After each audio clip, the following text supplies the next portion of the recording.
Hello viewers, আশা করি সকলে ভালো আছেন। আজকে শেয়ার করব সবথেকে সহজে বানাতে পারবেন এমন একটি ডেজার্ট রেসিপি।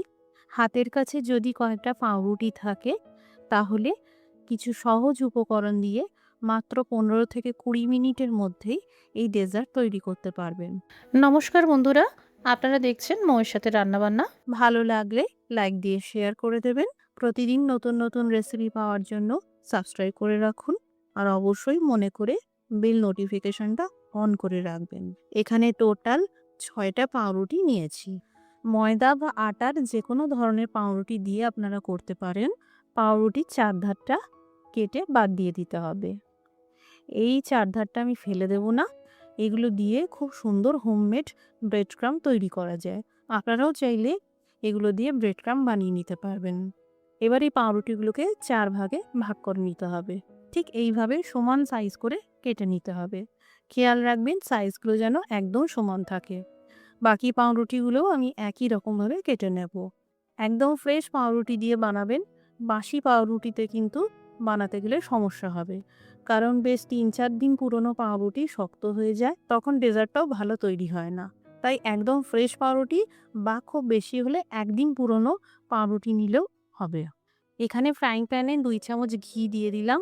আপনারা ঘি বা তেল দিয়ে করতে পারেন অথবা সম্ভব হলে বাটার দিতে পারেন। এবার এই পাউরুটির চৌকো পিসগুলোকে মিডিয়াম ফ্লেম করে ভাজতে হবে। একদিকটা ভালো করে ভেজে নেওয়ার পর উল্টিয়ে দিয়ে অপর দিকটাও ভেজে নিতে হবে। আর খেয়াল রাখবেন পাউরুটিগুলো যেন বেশি পুড়ে না যায়। বাকি পাউরুটির পিসগুলোকেও একই রকমভাবে ভেজে নিতে থাকবো। সব পাউরুটিগুলো এখানে ভাজা হয়ে গেল। এবার ফ্রাইং প্যানে দিয়ে দিলাম আধা কাপ মতন জল। এবার দিয়ে দিলাম ১ প্যাকেট গুঁড়ো দুধ।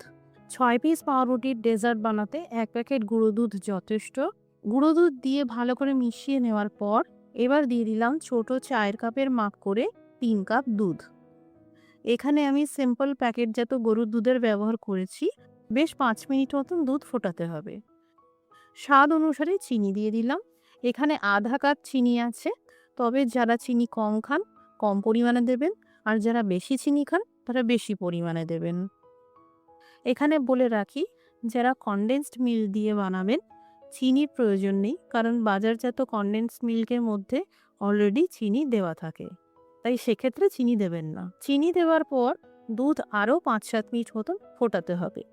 যতক্ষণে দুধ ফুটছে ততক্ষণে এই দিকে একটি পাত্রে নিয়েছি ২ চা চামচ কাস্টার্ড পাউডার। এটাকে গুলে নেওয়ার জন্য সামান্য করে দুধ দিয়ে দিলাম। এখানে আমি রুম টেম্পারেচারে রাখা নর্মাল দুধের ব্যবহার করেছি। ভালো করে মিশিয়ে নিতে হবে যাতে কোনো দলা না থাকে। এবার এই কাস্টার্ড পাউডার মেশানো দুধের মিশ্রণটা ঢেলে দিলাম। কাস্টার্ড পাউডার দেওয়ার পর লো টু মিডিয়াম ফ্লেম করে আরও ৫ মিনিট ফোটাতে হবে। দুধ খুবই ঝটপট ঘন হতে শুরু করবে। এই ডেজার্ট বানাতে খুব বেশি সময় লাগে না। এবার আঁচটা বন্ধ করে দিলাম। এই দুধের মিশ্রণ হালকা ঠান্ডা করতে হবে। অর্থাৎ আপনার হাত বা আঙ্গুল ডোবালে যতটা গরম সহ্য করতে পারছেন ঠিক ততটাই ঠান্ডা করতে হবে। আর হালকা গরম থাকতে থাকতে ভাজা পাউরুটির উপর এইভাবে ঢেলে দিতে হবে।